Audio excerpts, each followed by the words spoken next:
My name is Christoph, 65 years old, and I spent my entire career as an architect building dreams for others, including the villa I designed for my beloved late wife, Catherine. I never imagined my own daughter, Amanda, would tell me that my home now belongs to her in-laws. I can still hear her cold words, "It's theirs now, you are not allowed to come."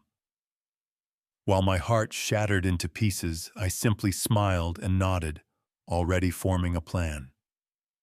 If you've ever felt the sting of family betrayal, let me know where you're watching from, subscribe, and join me as I share what happened next. I grew up with nothing but dreams and determination. My father worked at a steel mill in Pittsburgh, and my mother cleaned houses to help make ends meet. They instilled in me the value of hard work, integrity, and education. Despite our limited means, they managed to help me attend college where I studied architecture. Those early years were a struggle, working multiple jobs while maintaining my studies, but that experience shaped who I am today. I met Catherine during my final year of college. She was studying interior design and we partnered on a class project. From the moment we started discussing floor plans and lighting concepts, I knew she was special. Her creativity complemented my technical approach perfectly. We married a year after graduation, both 23 and full of ambition. Catherine and I built our careers side by side. We started a small architectural firm that specialized in residential properties. While I focused on structural designs, Catherine brought spaces to life with her interior expertise.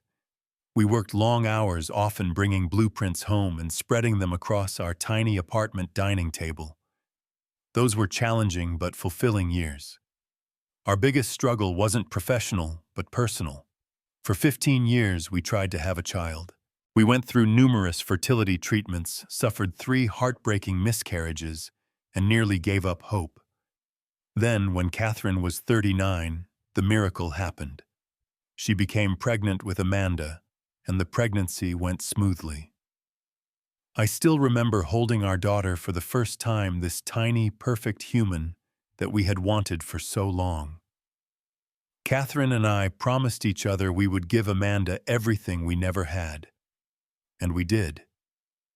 We sacrificed vacations, new cars, and other luxuries to ensure Amanda had the best education, dance lessons, summer camps, and anything else she showed interest in. Catherine reduced her workload to be more present for our daughter, while I took on additional projects to maintain our income. We were determined to give Amanda every opportunity. Throughout these years, Catherine and I dreamed of building our forever home. We saved, diligently purchased a beautiful piece of land overlooking Lake Michigan, and spent countless evenings sketching ideas. The villa became our passion project, a legacy we wanted to leave for Amanda. The design and construction took 5 years. I poured every bit of architectural knowledge and creativity into that home. The villa featured an open-concept main floor with floor-to-ceiling windows that captured the lake views. Catherine designed a gourmet kitchen with a large island where we envisioned family gatherings for decades to come. The primary bedroom suite included a private balcony where Catherine and I planned to enjoy our morning coffee during retirement. I incorporated special features specifically for Catherine. The greenhouse attached to the east wing was her sanctuary filled with exotic plants and herbs. I installed a custom skylight in her art studio so she could paint in natural light. Even the staircase banisters were hand-carved with subtle flower patterns that matched her favorite garden blooms. Beyond the physical structure, the villa represented our life's work and love story. Catherine selected every paint color, light fixture, and cabinet handle. I built the stone fireplace by hand, carefully placing each rock myself over the course of 6 months. The property included 5 acres of land, where Catherine cultivated extensive gardens with pathways, benches, and a small pond. She often said the gardens were her legacy to Amanda, a piece of herself that would continue growing even after she was gone. Amanda grew up in this house from age 12. She had a spacious bedroom suite with her own bathroom and study area. Catherine and I designed a recreation room in the basement specifically for Amanda and her friends, complete with a small movie theater and game area. The villa became the popular gathering spot for Amanda's social circle throughout high school and college breaks. During those years, our family life seemed idyllic. Amanda excelled academically and socially. Catherine and I were proud of the confident, intelligent young woman our daughter was becoming. There were occasional teenage rebellions and disagreements, but nothing outside the norm. We attributed her sometimes entitled attitude to the privileged upbringing we had worked so hard to provide. When Amanda left for college to study business administration, Catherine and I entered a new phase of life. We traveled more reconnected as a couple and enjoyed our beautiful home. We looked forward to holidays when Amanda would return, filling the house with youthful energy again. Then came the diagnosis that changed everything. Catherine had ovarian cancer. The next 2 years were a blur of treatments, hospital visits, and hope followed by heartbreak. Amanda came home frequently during this time, and I was grateful for her support. Catherine fought bravely, but passed away 3 years ago. After losing Catherine, the villa became even more precious to me. It was filled with her presence, her gardening books still stacked by her reading chair, her collection of ceramic vases displayed in the living room, her handwriting on labels in the pantry. I planned to live out my retirement years there, surrounded by memories of our life together, and eventually pass it down to Amanda as we had always intended. Little did I know that Amanda had other plans for the home her mother and I had built with such love and sacrifice. After Catherine's funeral, I was lost in grief. The following months were difficult as I adjusted to life alone in our villa. Amanda stayed with me for 2 weeks before returning to her job in Chicago. She called regularly to check on me, and I appreciated her concern. I tried to keep busy by maintaining Catherine's gardens and continuing some consulting work. The emptiness of the house was sometimes overwhelming, but I found comfort in the familiar surroundings that held so many memories. Amanda was 28 when she completed her MBA and landed a position at a marketing firm.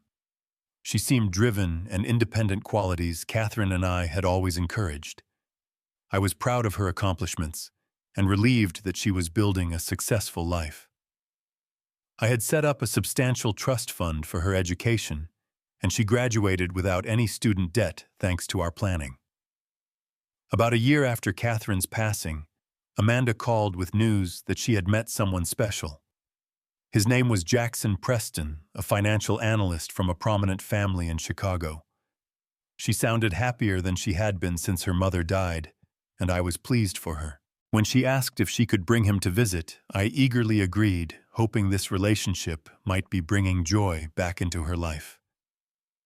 Their first visit to the villa left me with mixed feelings. Jackson was polite and well-spoken, but there was something calculating in the way he surveyed the property. While Amanda gave him a tour, I noticed how he commented on the value of various features rather than their beauty or function. "These Italian marble countertops must have cost a fortune," he remarked in the kitchen. "The lakefront location alone makes this place worth millions," he said while looking out from the patio. I brushed aside my concerns, telling myself I was being overprotective. When Amanda showed Jackson her mother's greenhouse, he commented that the space could be better utilized as a home gym or entertainment area. I saw Amanda's face fall slightly at the suggestion of altering her mother's beloved space, but she quickly recovered and agreed that updating the villa might be necessary someday. It was during their second visit that I met Jackson's parents, Gregory and Diane Preston. They arrived in a new Mercedes, dressed impeccably, and immediately began assessing the villa as if conducting a property appraisal. Gregory asked pointed questions about the acreage, the age of the roof, and property taxes.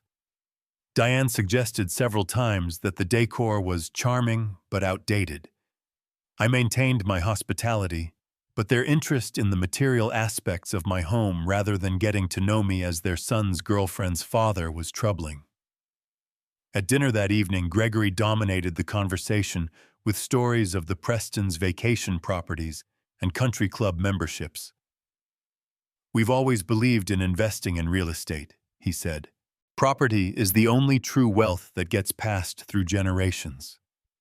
He then asked surprisingly detailed questions about my retirement savings and whether the villa was fully paid off. Amanda seemed impressed by the Prestons laughing at their jokes and agreeing with their opinions in a way that felt unnatural to the daughter I knew. 6 months later, Amanda and Jackson announced their engagement. I was surprised by the speed of their relationship, but wanted to support her happiness. "Dad, we want a large wedding," Amanda told me. "The Prestons have a certain social standing to maintain." The wedding costs were astronomical, over $150,000, but I paid without complaint. Catherine would have wanted Amanda to have her dream wedding, and I saw it as my fatherly duty.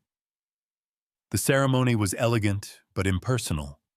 The Prestons invited over 200 guests, most of whom were their business associates and social connections.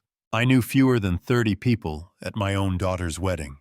During the reception, I overheard Gregory Preston telling a colleague, "Jackson made a good choice. There's significant property involved."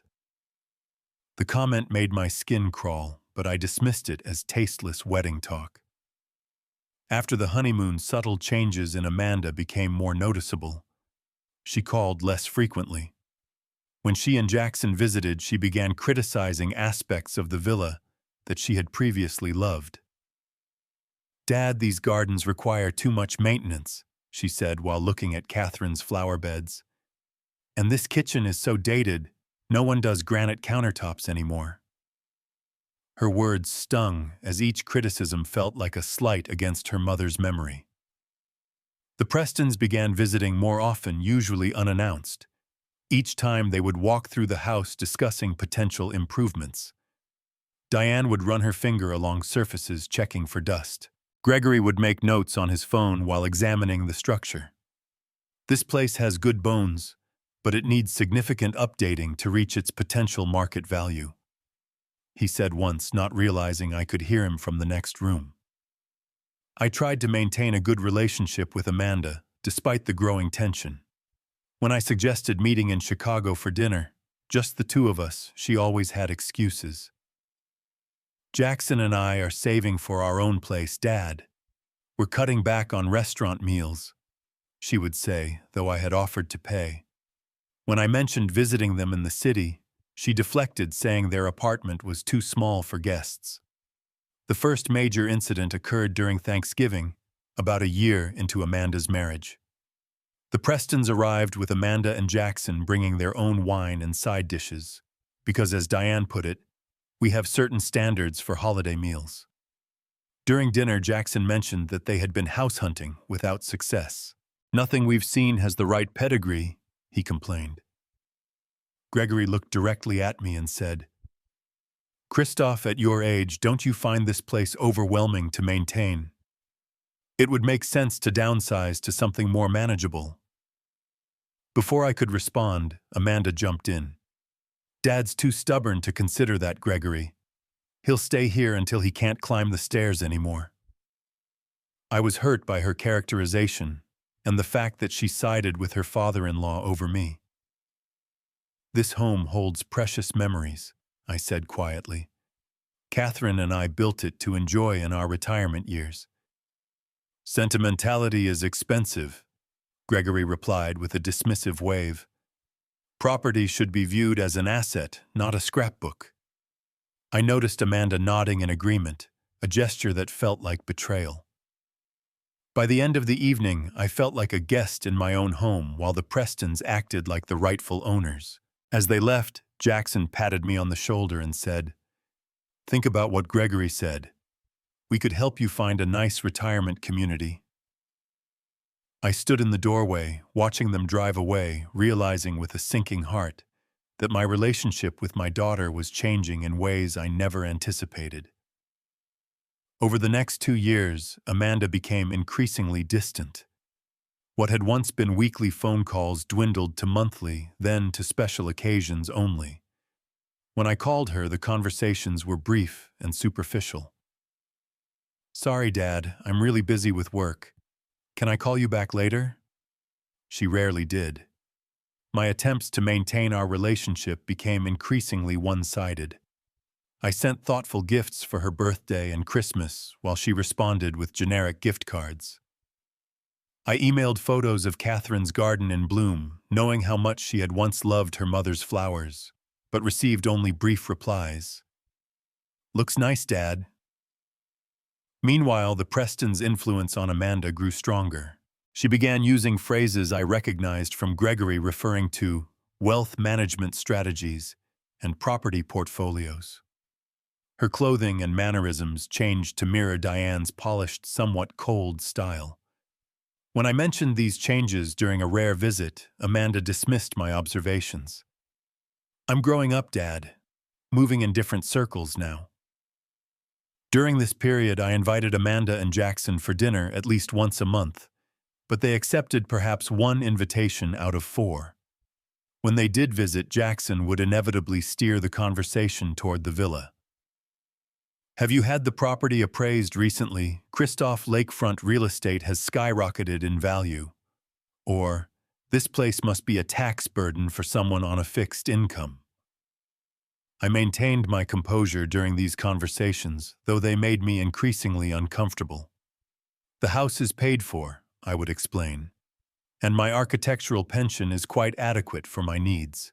One evening as we finished dinner, Jackson mentioned that his family had a tradition of keeping all family properties within their control. "The Prestons never sell to outsiders," he said proudly. "We maintain our heritage through our real estate holdings." Amanda nodded enthusiastically. "It's such a smart approach, Dad. The Prestons have properties dating back 3 generations." The conversation turned when Amanda suddenly asked about my will and estate plans. The question caught me off guard. "Everything will go to you eventually, of course," I said carefully. "But I'm only 64, Amanda. I hope that's a long way off." A week later, Amanda called with an unusual request. "Dad, for insurance purposes, we need copies of the property deed and your homeowner's policy," she explained. "Jackson's setting up a family asset protection plan, and we need to document everything properly." Though something felt wrong about the request, I wanted to trust my daughter. I made copies of the documents and mailed them to her, along with a handwritten note expressing my love and a photo of Catherine I thought she might like to have. Amanda never mentioned receiving the photo, but she did call to confirm the documents had arrived. "Perfect. This is exactly what we needed," she said, an edge of excitement in her voice that made me uneasy. My suspicions grew when I received a call from Thomas Winters, an old friend who practiced real estate law. "Christoph, someone's been making inquiries about the legal status of your property," he warned. "They've been checking for liens, easements, anything that might complicate a transfer of ownership." "Who's been asking?" I questioned, though I already suspected the answer. "A law firm representing Amanda Preston," Thomas replied, confirming my fears. "I thought you should know." I thanked him for the information, but kept my concerns to myself. Part of me refused to believe my own daughter would attempt to take my home. Perhaps there was an innocent explanation. Maybe they were helping me with estate planning as a surprise. Those hopes were dashed during a particularly tense dinner at the villa 2 months later. The Prestons arrived with Amanda and Jackson, bringing along an interior designer they introduced as their family consultant. Without asking my permission, they proceeded to walk through my home with the designer discussing which walls could be removed and which fixtures replaced. "The greenhouse has to go," Diane declared. "That space would make a magnificent entertaining area with the right renovation." "These wood floors are dated," Gregory added. "High-end ceramic tile would increase the property value substantially." I stood in my own living room watching as strangers discussed dismantling the home Catherine and I had created. When I finally spoke up, my voice was tight with restrained anger. This house is not undergoing any renovations. It stays as Catherine and I designed it. Gregory exchanged glances with Jackson before responding condescendingly. Christoph, you have to think about the future. Properties like this need to be updated to maintain their value. The sentimental touches are charming, the designer said, her tone making it clear that charming wasn't a compliment, but they limit the property's potential. Amanda stood silently beside Jackson, avoiding my eyes. When I looked to her for support, she simply said, "They have experience with luxury properties, Dad. We should listen to their expertise." After they left, I sat alone in Catherine's reading chair, trying to make sense of what was happening. The villa that had been our dream, our creation, was being eyed like a commodity to be acquired and altered. Worse, my daughter seemed completely aligned with the Prestons' vision, with no regard for what the home meant to me or her mother's memory. Still, I wasn't prepared for what happened next. Nothing could have prepared me for my daughter's ultimate betrayal. The morning that changed everything began like any other. I was tending to Catherine's rose garden, something I did religiously every Thursday, as it had been her favorite day for gardening. The late spring air was crisp, and I found peace in the simple act of pruning and weeding, feeling somehow closer to my late wife as I cared for her beloved plants. I heard car doors slamming in the driveway, multiple doors, which was unusual for unannounced visitors. Looking up, I saw 3 vehicles, Amanda and Jackson's BMW, the Prestons' Mercedes, and an unfamiliar sedan. My stomach tightened with apprehension as I removed my gardening gloves and went to greet them. Amanda led the group dressed in a business suit I didn't recognize, severe and expensive looking. Jackson and his parents flanked her, and behind them was a thin man carrying a leather briefcase. No one smiled in greeting. "Dad," Amanda said, her voice formal and cold. "We need to talk. Is there somewhere we can all sit down?" The strangeness of her tone, addressing me as if I were a business associate rather than her father, left me momentarily speechless. I led them to the patio overlooking the lake, a space where Catherine and I had hosted countless happy gatherings. Once seated, Amanda nodded to the unknown man, who opened his briefcase and removed a folder of documents. "This is Mr. Harrington, our attorney," she stated flatly. The attorney cleared his throat and began speaking in practiced, impersonal tones. "Mr. Anderson, I'm here to formally notify you that ownership of this property has been transferred to Gregory and Diane Preston. The transaction was completed legally last week through power of attorney granted to Amanda Preston." My mind struggled to process his words. "Power of attorney? I never granted Amanda power of attorney, Mr. Harrington slid a document across the table. "This power of attorney was executed 3 months ago while you were hospitalized for your heart condition." I stared at the paper, recognizing my signature, but having no memory of signing such a document. 2 months prior, I had experienced chest pains that turned out to be atrial fibrillation, requiring a brief 2-day hospital stay. Amanda had brought several documents for me to sign, claiming they were insurance forms that needed immediate attention. "I was told these were insurance papers," I said, my voice barely audible as the magnitude of the deception began to sink in. "You should have read what you were signing," Gregory Preston interjected with undisguised smugness. I looked at Amanda, searching her face for any sign of the daughter I had raised. "Why?" was all I could manage to ask. Amanda straightened in her chair, her expression hardening. "The Prestons have a family compound vision that includes this property. It makes financial sense, Dad. You're getting older and can't maintain this place properly. We're doing what's best for everyone."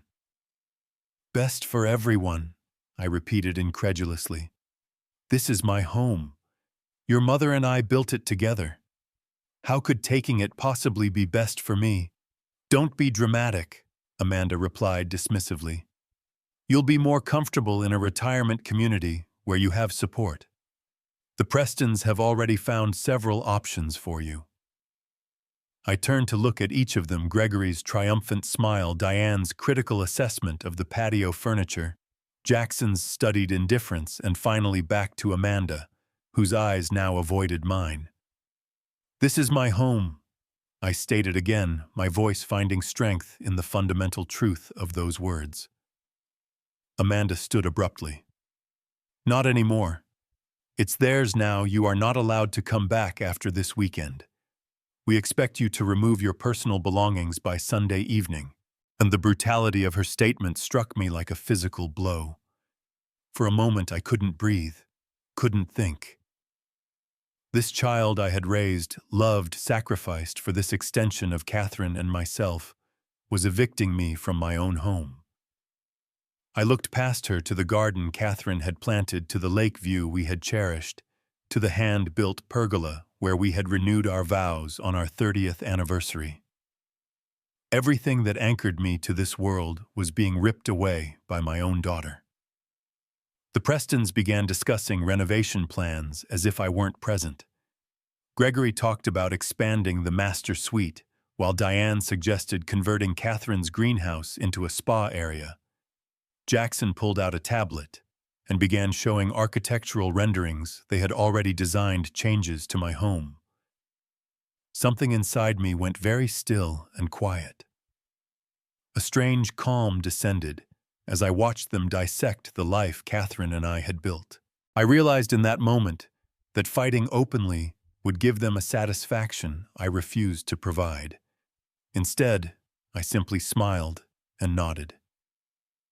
I understand, I said, my voice steady despite the earthquake happening in my heart. I'll be out by Sunday evening.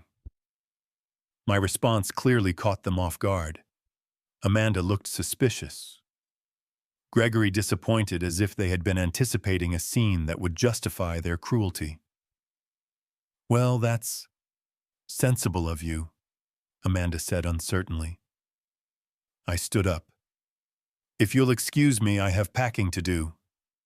As I walked away, I heard Gregory say, See, I told you he'd be reasonable. Older people generally know when it's time to move on. I entered the house and closed the door behind me, then made my way to Catherine's reading chair. Only then, in private, did I allow the tears to come, not just for the loss of my home, but for the daughter who was now a stranger to me.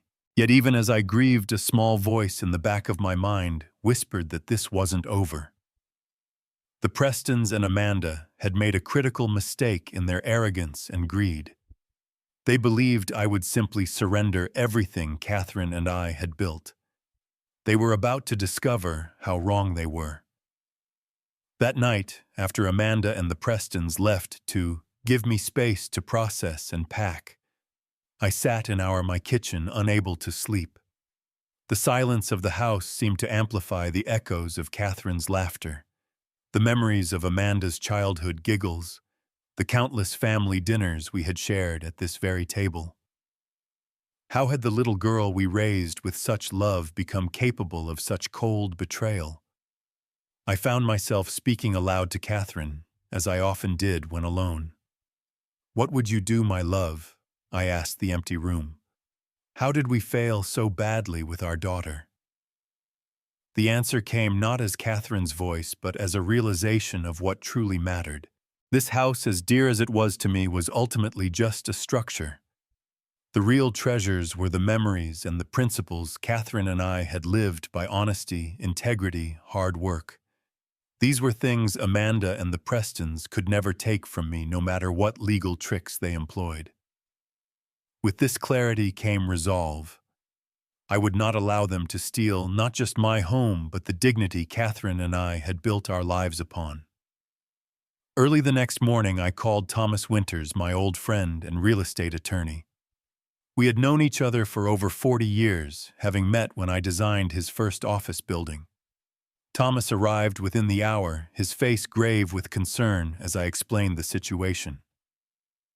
Let me see the power of attorney document, he said, adjusting his reading glasses. I showed him the paper Amanda had presented.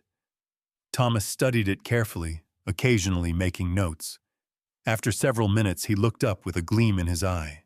Christoph, this document has a critical flaw. The power of attorney they tricked you into signing doesn't specifically grant Amanda the right to transfer property. It's a standard medical power of attorney, allowing her to make health decisions if you were incapacitated, which you clearly weren't when they executed the property transfer. Hope flickered within me. What does that mean legally?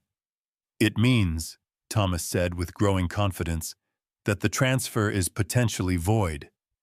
But before we challenge it directly, I suggest we investigate further. Something about this situation doesn't add up. The Prestons are presenting themselves as wealthy enough to buy out luxury properties, yet they're resorting to fraud rather than making you a legitimate offer. Thomas made several calls from my kitchen, speaking to colleagues who specialized in financial investigation. By afternoon, he had uncovered surprising information. The Prestons aren't nearly as wealthy as they pretend to be, he reported. They're leveraged to the hilt. The family properties they boast about are mostly mortgaged at 90% of their value. They've been playing a shell game using one property's equity to finance the next acquisition. Why would they want my house then, just to continue the facade? Thomas shook his head. There's more. Your property has unique value because of its location and the historical covenant on the land. This caught me by surprise. Historical covenant, I'm not aware of any covenant. That's the interesting part, Thomas explained. When you purchased this land 20 years ago, you bought it from the Lakeside Historical Preservation Society. There was a clause in the deed stating that any significant structural changes to buildings on the property would require approval from the Society's board. It was meant to preserve the architectural character of the lakefront. A slow smile spread across my face as I recalled the transaction. I remember now. Catherine and I designed the villa specifically to harmonize with the historical aesthetic of the area. We never intended to make significant changes, so we didn't give the covenant much thought. Exactly, Thomas nodded. And guess who currently serves as chairman of the Lakeside Historical Preservation Society? Who? James Thornton, your former business partner. The pieces were falling into place. The Prestons had no idea about the covenant, and certainly didn't know about my connection to the historical society that held approval power over any changes. Over the next 3 days, I divided my time between strategic planning and documenting the villa's current condition. I took hundreds of photographs of every room, capturing the details of Catherine's design touches and the custom features we had created together. I wasn't doing this out of sentimentality alone, Thomas advised, creating a complete record before leaving. I called several old colleagues from my architectural practice, explaining the situation and enlisting their help.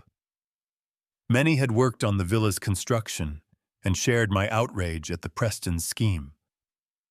Martin Chen, a structural engineer I had mentored, offered his expertise. Sylvia Rodriguez, an interior designer who had collaborated with Catherine, volunteered to document the historical significance of the villa's original features. I moved most of my clothing and essential personal items to a modest apartment Thomas helped me secure in town. The Prestons had made it clear they expected me to be out by Sunday evening, and I would comply with that demand on the surface. However, I left specific items strategically placed throughout the house: Catherine's gardening journal in the greenhouse, our wedding album in the living room bookcase, the handcrafted chess set I had made for Amanda's 16th birthday. These were not oversights, but deliberate breadcrumbs, physical reminders of the family history the Prestons were so eager to erase. With Thomas's guidance, I installed discreet security cameras in several locations around the property before leaving. If they damage anything of historical significance, we'll have evidence, he advised. I also visited several neighbors, people who had been friends with Catherine and me for years. Many had already noticed the Prestons' frequent visits and observed their entitled behavior. They acted like they owned the place even before they tried to steal it, remarked Eleanor Simmons, our neighbor of 15 years.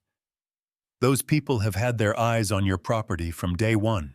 Eleanor and several other neighbors agreed to keep watch on the villa and report any construction activity or unusual changes. They were particularly concerned about Catherine's gardens, which had become a neighborhood point of pride. Thomas also discovered something that made me smile for the first time in days. The Prestons filed the property transfer as a gift to avoid transfer taxes, he explained. If we can prove fraud, which we can, they'll face not just civil penalties, but potential tax evasion charges as well. By Sunday afternoon, I had completed my preparations. I left the keys on the kitchen counter as instructed and took one last walk through the home Catherine and I had built. In our bedroom, I paused to touch the wall where we had measured Amanda's height each year, the pencil marks still visible beneath the paint if you knew where to look.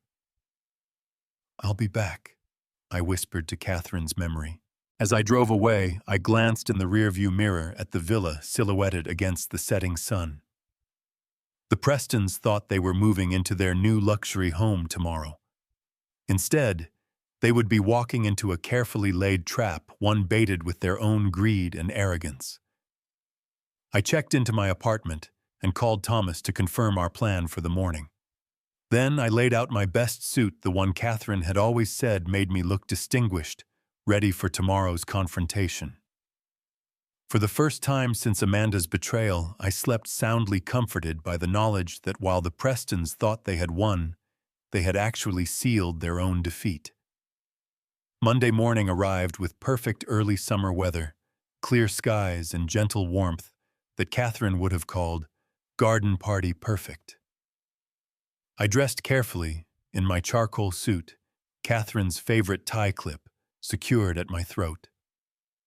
Today was not about mourning what I had lost, but reclaiming what was rightfully mine. Thomas picked me up at 8:30, his briefcase full of documents we had prepared over the weekend. "Are you ready for this?" he asked as we drove toward the villa.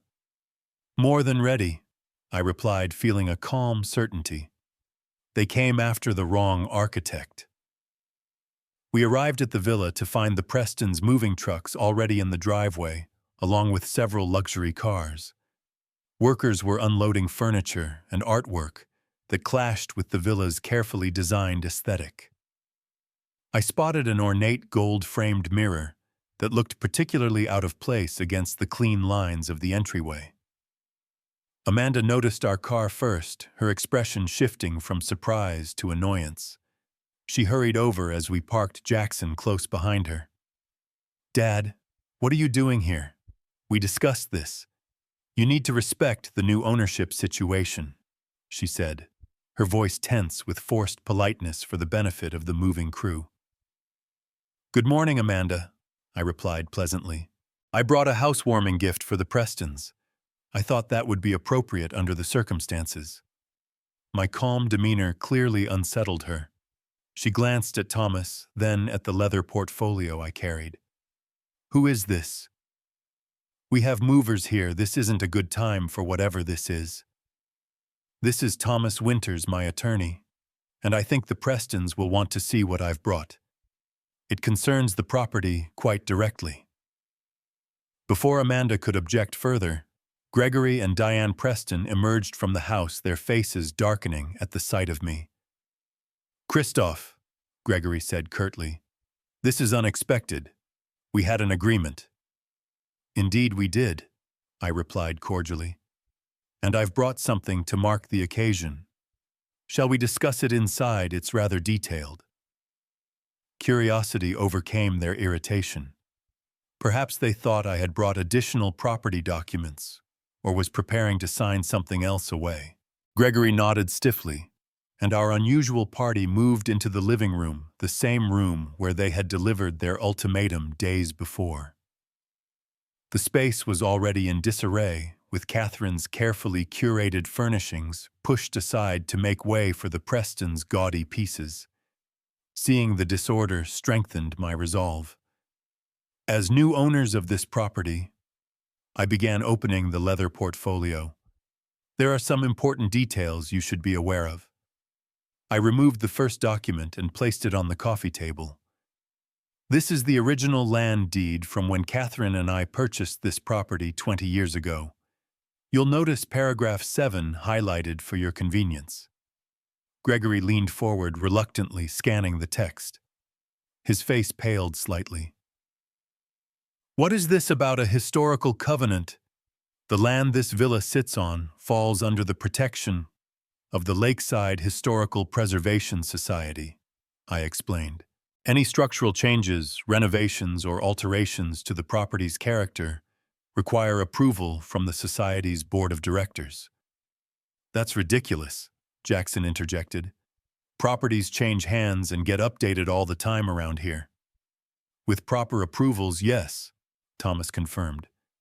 But the Society takes its preservation mission very seriously, particularly for properties of architectural significance like this one. Diane Preston waved her hand dismissively. Fine, we'll get the necessary approvals. That's a minor bureaucratic hurdle. That brings me to my second document. I continued, producing another paper. This is the current roster of the Lakeside Historical Preservation Society's Board of Directors. You might want to note who serves as chairman. Amanda took the paper, her eyes widening as she read. James Thornton, your former business partner. Yes, I nodded. And the board's voting members include 3 architects who worked on this villa's design, the head of the Architectural Preservation Department at the university where I guest lecture, and Catherine's cousin Margaret, who happens to be a historical preservation attorney. The color drained from Gregory's face. Are you suggesting this board would deny our renovation plans out of personal loyalty to you? Not at all, I replied smoothly. They would deny your plans because this villa represents a significant example of modern lakeside architecture that harmonizes with historical elements.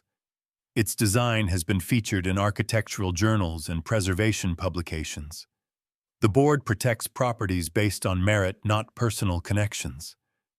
Thomas withdrew another document. This third item might also interest you. It's a legal analysis of the power of attorney document used to transfer this property. As you can see, it specifically authorized Amanda to make medical decisions, not property transactions. The transfer is invalid on its face. That's absurd, Gregory sputtered, though his confidence was visibly cracking. We had our attorney review everything. Your attorney made a critical oversight, Thomas replied. But that's not all. My next document is particularly concerning. He produced a financial analysis of the property transfer. You filed this as a gift transfer to avoid paying substantial taxes. However, since it wasn't actually a gift, but an attempted acquisition through fraudulent means, you've opened yourselves to tax evasion charges. The penalties are outlined on page 3. Amanda sank onto the sofa, her face ashen. Dad, you're misunderstanding everything. We were trying to help you. By tricking me into signing papers while I was hospitalized. By telling me I'm not allowed to come to my own home, I asked quietly. That's a strange definition of help, Amanda. Before she could respond, I continued my presentation. I have statements from 5 neighbors who witnessed your repeated discussions about taking over this property. I have recordings of Gregory stating your intention to flip this place for at least double once we get the old man out. Gregory's face contorted with anger. You can't record people without their knowledge. That's illegal. Not when they're trespassing on private property and discussing fraudulent activity, Thomas corrected. The cameras were installed by the rightful owner, Christoph, before you attempted to take possession. Everything was done legally. Jackson, who had remained largely silent, suddenly turned on Amanda. You said this would be simple, that your father would just accept it and move on. This is your fault. You didn't handle the paperwork correctly. Amanda looked stunned at his betrayal. You and your parents came up with this plan, not me. You said Dad would be better off in a retirement community. As they began arguing among themselves, I placed one final document on the table. This summarizes your options going forward. Option 1, you can challenge my ownership, in which case we'll proceed with fraud charges, tax evasion investigation, and a civil suit for attempted property theft through elder abuse. Option 2, you leave now, return all original documents to me, and sign this statement acknowledging the invalid transfer, and we won't pursue criminal charges. The room fell silent as the Prestons absorbed the comprehensive nature of their defeat. Gregory looked at the document, then at his wife and son, before turning back to me with naked hatred in his eyes. You set us up, he accused. You pretended to give in so you could ambush us. No, Gregory, I corrected him gently. I simply allowed you enough rope to hang yourselves. Catherine and I built our lives and this home on honesty and hard work, values you clearly don't recognize. Diane Preston, ever practical, grabbed the final document. Where do we sign to make this go away? As the Prestons signed the acknowledgement, Amanda sat motionless, tears streaming down her face. When her turn came to sign, her hand trembled so badly she could barely form her name. Dad, she whispered, I never meant for it to go this far. They convinced me you needed assisted living, that the property was wasted on just one person. I thought we were helping you. I looked at my daughter, this person I had raised and loved, who had become almost unrecognizable to me. You didn't ask me what I needed, Amanda. You didn't consider what this home means to me or to your mother's memory. You chose the Prestons' values over everything your mother and I taught you. What happens now? She asked in a small voice. Now, I said, gathering the signed documents, you and the Prestons will leave my property. What happens after that depends on whether you're capable of understanding the gravity of what you attempted to do. Within 30 minutes, the moving trucks were being reloaded. The Prestons departed without further comment, their dreams of acquiring my property shattered. Jackson barely looked at Amanda as they left separately in their cars. As the last vehicle disappeared down the driveway, Thomas placed a hand on my shoulder. You handled that with remarkable dignity, Christoph. Catherine would be proud. I nodded, emotion finally breaking through my composed facade. Thank you for your help, old friend. What will you do about Amanda? He asked gently. I gazed out at Catherine's gardens now bathed in midday sunlight. That's a wound that will take longer to heal if it ever does. Right now I need to reclaim my home. Thomas left me to begin the process of restoring order to the villa.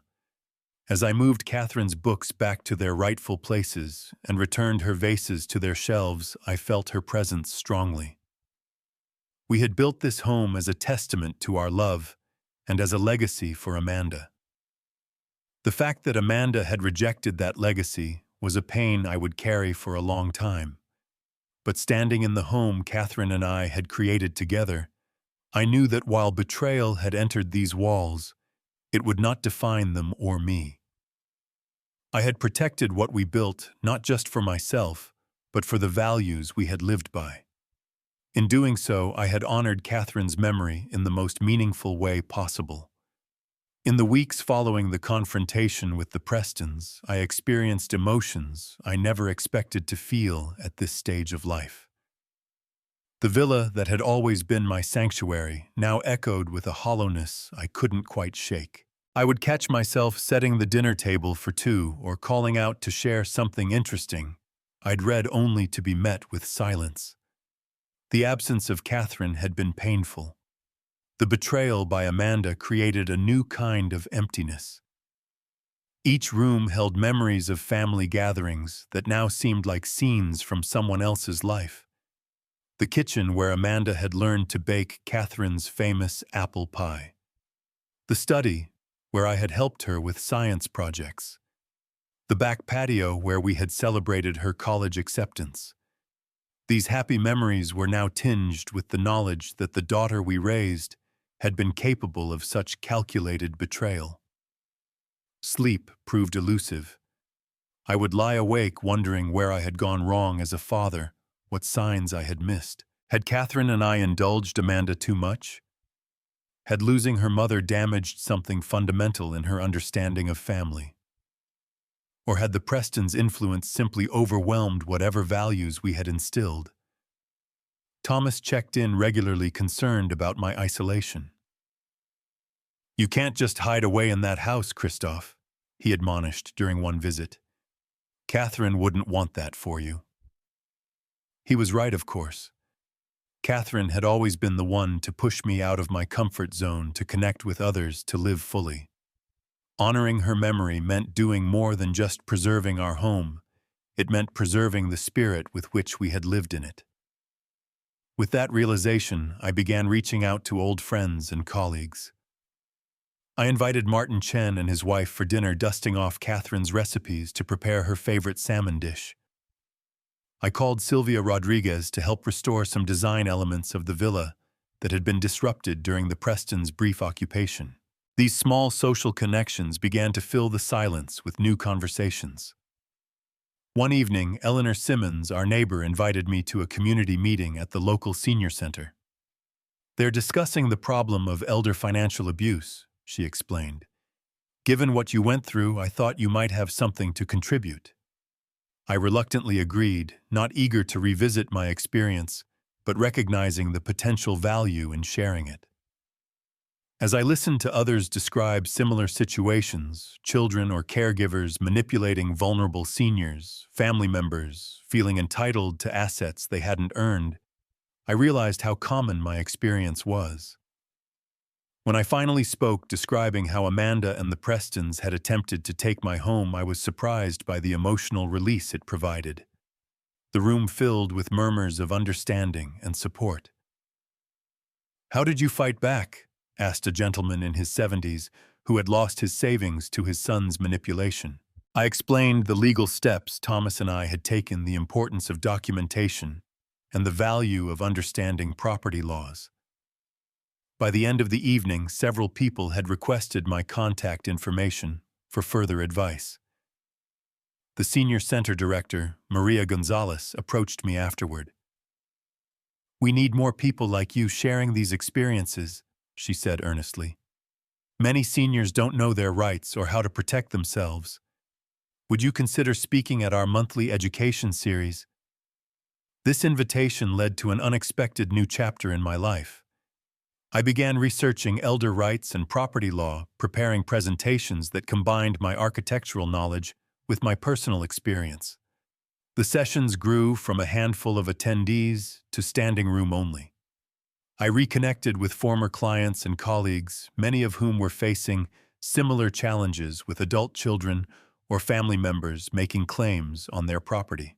I found myself offering guidance not just on architectural matters, but on protecting their homes and assets. Meanwhile, life at the villa gradually transformed.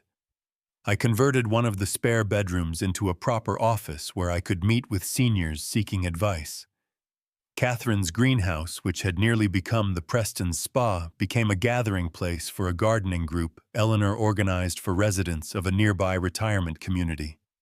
6 months after the confrontation, Thomas called with news about Amanda. "She and Jackson have separated," he reported. "Apparently the Prestons blamed her entirely for the failure of their scheme. They've essentially cut her off." The information stirred complicated feelings. Part of me felt vindicated that Amanda was experiencing consequences for her actions. Another part, the father who had loved her unconditionally for 30 years, ached for her pain. A week later, I encountered Amanda unexpectedly at the local grocery store. She looked thinner, her designer clothes replaced by simple jeans and a sweater. When our eyes met across the produce section, she froze, clearly uncertain whether to approach or flee. I nodded slightly, acknowledging her presence without inviting or rejecting contact. After a moment's hesitation, she walked over, her posture defensive, but her eyes vulnerable. "Hi, Dad," she said quietly. "Hello, Amanda," I replied, keeping my voice neutral. "I heard you're doing presentations at the senior center," she offered, clearly searching for safe conversation. "Yes, helping others avoid what happened to me has been therapeutic." She winced at the implied accusation, but didn't deny it. "I've been seeing a therapist," she volunteered, "trying to understand why I did what I did, why I let Jackson and his parents influence me that way." I nodded, unsure what response she wanted from me. "I was wrong," she continued, her voice cracking slightly. "So wrong. Not just about the house, but about everything. About what matters. About family. Understanding why you betrayed me is important," I said carefully. "But rebuilding trust takes time and actions, not just words." "I know," she whispered. "I'm not asking for forgiveness yet. I miss my dad. And I miss Mom's memory. Being cut off from the house, from you, from everything we were as a family, it's made me realize what I nearly threw away." We stood awkwardly among the vegetables, two wounded people with a broken relationship neither fully knew how to repair. "Would you like to have coffee sometime?" I finally asked. "Not at the house, not yet, but somewhere neutral, to talk." The relief on her face was palpable. "I'd like that very much." That brief encounter marked the beginning of a slow, cautious reconciliation process. Our coffee meetings became a monthly, then weekly ritual. Amanda shared her ongoing therapy insights, her realization that she had always sought external validation rather than trusting the values Catherine and I had taught her. I spoke of my feelings of betrayal, but also my desire to understand her perspective. As our relationship gradually mended, I made another significant decision about the villa. The house that had been designed for a family now felt too large for one person, yet I couldn't bear to sell it. After consulting with Thomas and the Historical Society, I established a legal framework to convert the ground floor into a community space for seniors facing family estrangement or recovery from elder abuse. The Catherine Anderson Community Center. I named it in honor of the woman who had always believed in giving back. Twice weekly, the living room and kitchen became gathering spaces for support groups. The gardens became therapeutic spaces for those healing from emotional wounds. I continued living in the upper portion of the villa, maintaining my privacy while opening the home to a new purpose. The decision felt right, a way to honor Catherine while creating something positive from the painful experience with Amanda. A year after our grocery store encounter, Amanda asked if she could volunteer at the community center. "I think I could offer perspective from the other side," she suggested tentatively. "Maybe help other families avoid what we went through." Her participation began cautiously, with her sharing her story of how entitlement and external influence had nearly destroyed her family. Over time, her genuine remorse and desire to make amends became evident not just to me, but to the seniors who came to trust her perspective. As for the Prestons, I heard through community channels that their financial house of cards eventually collapsed. Gregory and Diane divorced acrimoniously, each blaming the other for their failed schemes. Jackson apparently moved to another state, starting over with a significantly reduced lifestyle. I took no pleasure in their downfall, but I recognized the natural consequences of lives built on deception and materialism rather than authentic value and integrity. 2 years after the confrontation that nearly cost me my home, I sat on the patio with Thomas watching the sunset over the lake, the same view Catherine and I had fallen in love with decades earlier. "You know," Thomas remarked, "when this all started, I worried you might never recover from Amanda's betrayal. Yet here you are, not just surviving, but creating something meaningful from the experience. Catherine would be proud. I smiled, feeling my late wife's presence in the gentle breeze. The Prestons thought wealth was about property and possessions. Catherine and I always knew better. True wealth is living with dignity and purpose, something they could never take from me no matter what documents they tricked me into signing. The villa still stands, as Catherine and I designed it, now filled with new purpose and gradually healing family connections. Amanda continues her journey of redemption, working to become the daughter Catherine and I always believed she could be. And I've discovered that the greatest revenge against those who sought to diminish me wasn't in legal victories or watching their downfall. It was in refusing to let their actions define my life or legacy. By maintaining my dignity and finding new purpose, I honored not just Catherine's memory, but the values we built our lives upon. For anyone facing betrayal by those you thought you could trust, remember this: they can only take your dignity if you surrender it. Hold fast to what truly matters, and you'll find strength you never knew you possessed. If my story resonated with you, I would love to hear about times when you chose dignity over revenge in your own life. Have you ever had to stand up to family members who tried to take advantage of you? How did you handle it? Leave a comment. Below, subscribe. If you want to hear more stories of overcoming family betrayal with grace, and share this with someone who might need encouragement to stand their ground. Thank you for listening to my journey. And remember, true wealth isn't measured in property, but in how we treat each other and ourselves with respect. Until next time, wishing you strength and dignity in all your relationships.